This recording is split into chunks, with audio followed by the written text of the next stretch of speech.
मेरा नाम सोनम है। मैं 21 साल की हूँ।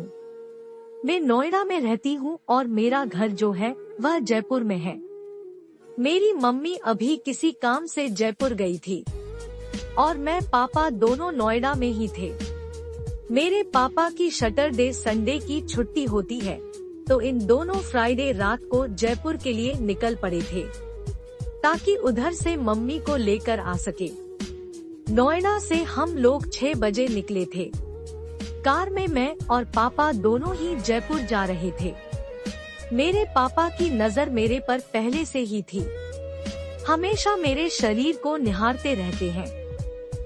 जब से जवान हुई तब से उसकी आंखें मेरे ऊपर हमेशा रही है। मेरे मम्मी को इसका कोई फर्क नहीं पड़ता है। मेरी मम्मी भी किसी लड़के के चक्कर में रहती है, उसके साथ घूमती है। जब घर में ही एक कैरेक्टर लेस हो तो फिर कोई क्या कर रहा है, अच्छा कर रहा है या गंदा कर रहा है, किसी को कुछ समझ नहीं आता, न फर्क पड़ता। मेरी मम्मी कभी मेरी सपोर्ट भी नहीं करी क्योंकि वह खुद ऐसी ही है। जब घर में सब लोग कैरेक्टर लेस होंगी तो एक इंसान सही नहीं रह सकता। मैं उसी में से ही थी। मैं कोशिश करती थी कि मैं ऐसा कुछ भी नहीं करूं जिससे मेरी इज्जत पर कोई बात जाए। इस वजह से मैंने कभी किसी बॉयफ्रेंड लड़के के चक्कर में नहीं रही। तो आपको समझ आ गया होगा कि मेरा परिवार कैसा है। ऐसे में जब अकेला इंसान हो, उसके साथ एक लड़की हो, अंधेरी रात हो, हाईवे हो और हाईवे पर गुमराह हो तो काम और भी आसान हो जाता है। वही मेरे साथ भी हुआ है। 7 बजे के करीब हम लोग यमुना एक्सप्रेस पर थे।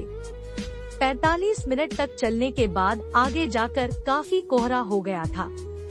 पापा बोले कोहरा और ज्यादा हो रहा है, अगर थोड़ा देर रुक जाएंगे तो वहाँ कोहरे को उड़ा ले जाएगी।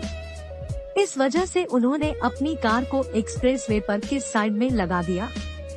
साइड में हम दोनों ही कार में थे। तभी पापा बोलने लगे कि सोनम, तुम्हारी मम्मी मुझे इतना प्यार नहीं कर पा रही है क्योंकि वह किसी और के चक्कर में है।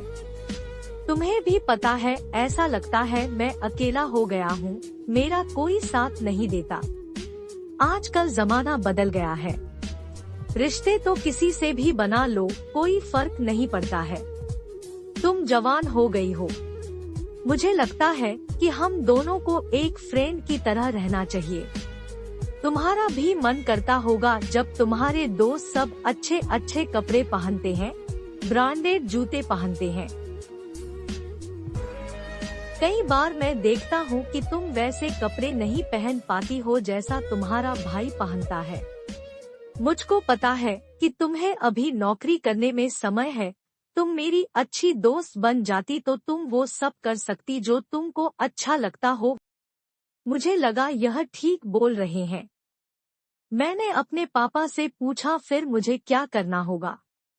तुम कितनी मस्त हो, तुम्हारा कोई बॉयफ्रेंड भी नहीं है, तुम्हारा भी मन करता होगा, मुझे पता है।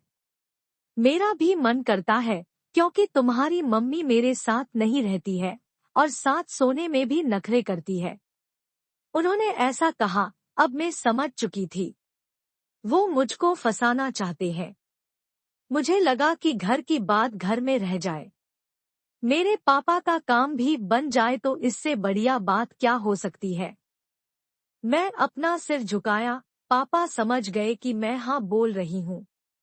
उन्हें तुरंत अपने जेब से 2000 रुपए निकाले और मेरी जेब में रख दिया और कहा, कल तुम अपने लिए कपड़े और जूते खरीद लेना। तुम्हारी मम्मी पूछे कि पैसे कहाँ से आए तो बोल देना कि पार्ट टाइम जॉब करती हूँ पापा के दोस्त की कंपनी में। तो मैं बोल दूंगा करती है, मुझे पता है। उनका आइडिया सुनकर मेरे चेहरे पर मुस्कुराहट आ गई थी।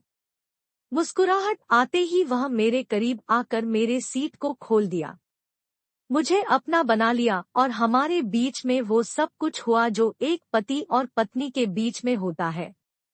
और फिर गाड़ी स्टार्ट करके वहां से चलते हैं। हम दोनों के बीच एक ऐसा रिश्ता बन गया है जो परिवार से ऊपर का रिश्ता है। उस वजह से अब हमारा जब भी मन होता हम दोनों खूब एंजॉय किया करते थे। तो दोस्तों ये थी हमारी आज की कहानी। आज की कहानी आपको कैसी लगी कमेंट करके हमें जरूर बताएं। वीडियो को लाइक कर दीजिए और इसी तरह की कहानियां लगातार देखने के लिए चैनल को सब्सक्राइब करके एक घंटी को दबाकर सेट कर लीजिए।